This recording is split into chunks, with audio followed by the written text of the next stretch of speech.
ماشاءاللہ آپ سب نے کلمہ پڑھا ہے،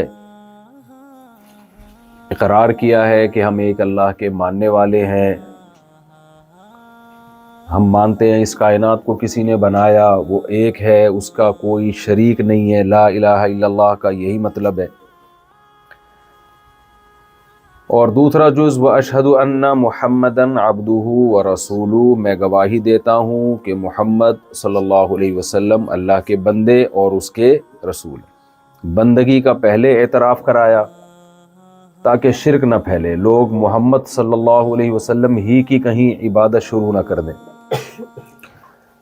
بلکہ آپ کو گاڈ نہ سمجھے بلکہ میسنجر آف گاڈ سمجھے، اللہ کا پیغمبر سمجھیں۔ اس لیے کلمے کے دوسرے جز میں یہ اعتراف کروایا ان محمدً عبدہ ورسولہ، کہ آپ اللہ کے بندے ہیں اور اس کے بعد اللہ کے پیغمبر ہیں۔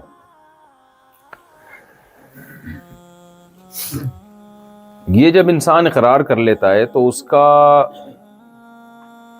اس کے جو طرز زندگی ہے اس میں، اور وہ لوگ جو کلمے کو نہیں مانتے ان کی طرز زندگی میں بہت فرق آ جاتا ہے، 180 ڈگری پہ آ جاتے ہیں دونوں، کیونکہ دونوں کی منزل ہی چینج ہو جاتی ہے۔ میں تو چونکہ کراچی کا ہوں تو مثالیں کراچی ہی کی اکثر دیتا ہوں۔ آپ کراچی میں بس میں بیٹھے، ایک ٹریک ہے جو کوئٹہ کی طرف جاتا ہے، ایک ٹریک ہے جو پشاور کی طرف جاتا ہے۔ آپ نے ارادہ کیا میں نے پشاور جانا ہے، تو آپ اس ٹریک میں بیٹھو گے جو حیدرآباد سے ہوتے ہوئے پشاور کے راستے پہ جائے گی، اور آپ نے اسی وقت اپنی منزل کوئٹہ کو بنا لیا، تو آپ کا ٹریک پشاور والے ٹریک سے بالکل اپوزٹ ہو جائے گا کہ نہیں ہو جائے گا؟ بالکل الٹ، دوسری سمت کو چلنا شروع ہو جاؤ گے۔ کیا خیال ہے؟ غلط تو نہیں کہہ رہا؟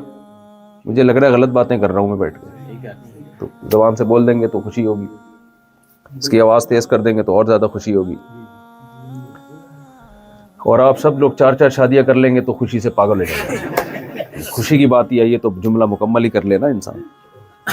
حضرت حاجی عبد الوہاب صاحب رحمۃ اللہ علیہ فرمایا کرتے تھے کہ اس وقت 4 ارب کافر تھے، 1 ارب مسلمان، تو فرماتے تھے کہ ہر مسلمان اگر 4 کافروں پہ محنت کرے تو پوری دنیا میں اسلام آ جائے۔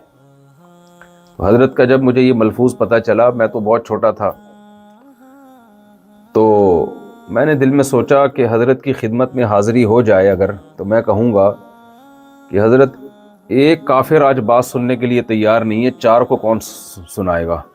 تو اس سے آسان پیکج میرے پاس موجود ہے، وہ یہ کہ ہر مسلمان 4 کر لے اگر، تو مسلمانوں کا گروتھ ریشو 4 گنا بڑھ جائے گا اور کافروں کا کم ہو جائے گا۔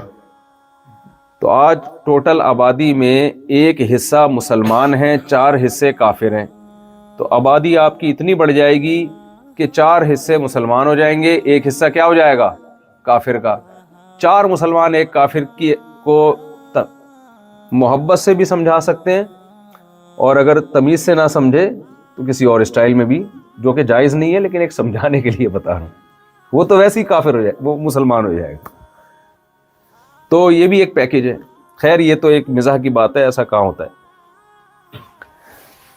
تو میں یہ عرض کر رہا تھا کہ ایک شخص ہے جس کی وہ پشاور کی طرف اور دوسرے کا ٹریک بالکل کوئٹہ کی طرف۔ وجہ کیا ہے؟ دونوں الگ الگ ٹریک پہ چل کیوں رہے ہیں؟ وجہ اس کی یہ ہے کہ دونوں کی منزل کیا ہے؟ بولیں، الگ الگ۔ تو پتہ چلا کہ منزل اور مقصد کے الگ ہونے سے ٹریک اور راستے اور سڑکیں وہ کیا ہو جاتی ہیں؟ بولو، جدا جدا ہو جاتی ہیں، الگ الگ ہو جاتی ہیں۔ تو جب آپ کلمہ پڑھ لیتے ہو نا، آپ اعتراف کر لیتے ہو میرا کوئی خالق ہے اور میں محمد صلی اللہ علیہ وسلم کو اس اللہ کا میسنجر مانتا ہوں، تو آپ کی منزل میں، اور جو کلمہ نہیں پڑھتا اس کی منزل میں پشاور اور کوئٹہ کے ٹریک میں کراچی سے جتنا فرق ہے نا، اس سے بھی زیادہ فرق آ جاتا ہے. بالکل 180 ڈگری پہ آ کے کھڑے ہو جاتے ہیں دونوں، ایک ادھر جا رہا ہے اور دوسرا ادھر جا رہا ہے. کیوں؟ اس لیے کہ دونوں کی منزلوں میں بڑا فرق آ گیا. دونوں کی منزل کیا ہو گئی؟ بالکل ایک دوسرے کے اپوزٹ. جو کلمہ نہیں پڑھتا وہ کہتا ہے یہ دنیا سب کچھ ہے.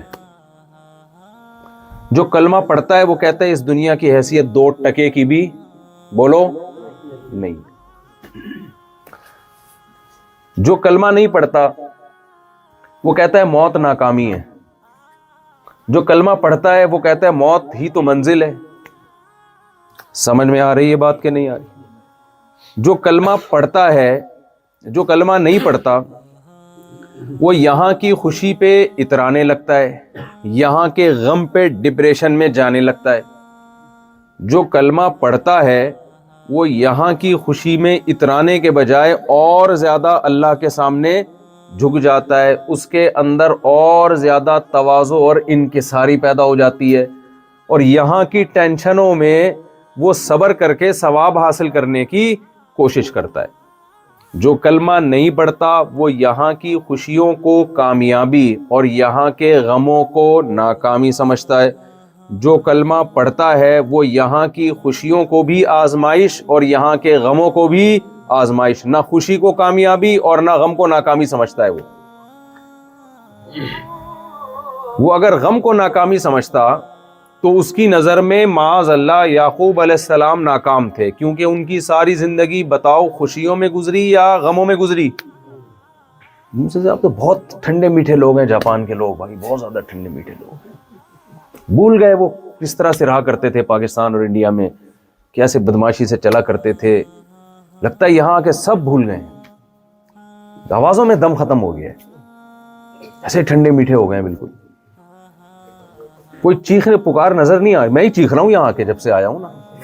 آپ کے ادب میں نہیں، ویسے ادب میں نہیں، باہر بھی کہیں روڈوں پہ کوئی پڈا ماشاءاللہ اچھی بات ہے کہ ایسا نہ شروع کر دیں آپ لوگ، لیکن ایسے تمیز سلیقہ اور وجہ سے کوئی بولتا ہوا. ٹرین میں ہم 6 آدمی بیٹھے کے باتیں کر رہے تھے، ہم ٹرین میں آ رہے تھے، باقی تو سارے چپ بیٹھے ہوئے تھے. تو میں نے اپنے ساتھیوں کو چپ کرایا، میں نے کہا عجیب سا لگ رہا ہے یہ سب چپ بیٹھے ہوئے، ہم لوگ بات چیت کر رہے ہیں. تو خیر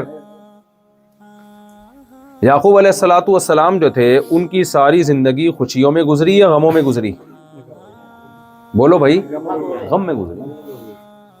تو کیا کلمہ گو، کلمہ پڑھنے والا ان کو ناکام کہہ سکتا ہے؟ بولو. نبی صلی اللہ علیہ وسلم نے فرمایا ایسے پیغمبر بھی اس دنیا میں آئے کہ جن کی دعوت پر کوئی ایک شخص بھی ایمان نہیں لایا، یعنی ان کا جو ویژن تھا وہ اس ویژن میں دنیاوی لحاظ سے ٹوٹلی ناکام ہو گئے اور ان کو قتل کر دیا گیا. جو کلمہ نہیں پڑھتا وہ ان کو 100% ناکام کہے گا کہ نہیں کہے گا؟ جو شخص اپنے ویژن میں کامیاب نہ ہو سکے تو اس کو ہی تو ناکام کہتے ہیں، اور کسے ناکام کہتے ہیں بھائی؟ لیکن کیا ہم ان پیغمبر کو ناکام کہہ سکتے ہیں؟ کہتے ہیں بھائی پیغمبر سے زیادہ کامیاب کوئی بھی نہیں ہوتا. تو میں آپ کو یہ سمجھا رہا ہوں کہ جو کلمہ پڑھتے ہیں ان کی منزل کچھ اور جو نہیں پڑھتے وہ بالکل اس کے 180 کے زاویے پر ہوتے ہیں. تو اگر ہم نہیں ہیں 180 کے زاویے پر تو یہ اس بات کی علامت ہے یا تو ہم نے کلمہ پڑھا نہیں ہے یا پڑھا ہے مگر سمجھا. اب دیکھو کتنا بہترین موقع تھا فل ان دا بلینکس کا. بلینک کو فل کرنے کا میں نے خالی جگہ چھوڑ دی تھی نا، آپ ایک دم ٹھک کر کے بولتے میں سمجھ جاتا کہ آپ حاضر ہیں.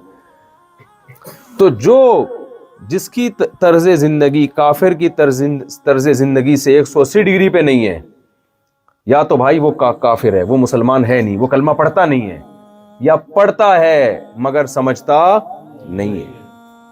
تو ہم میں سے اکثر کلمہ پڑھتے ہیں، کلمے کا جو اوریجنل مفہوم ہے وہ سمجھتے نہیں ہے. تبلیغ میں ہوتا کیا ہے؟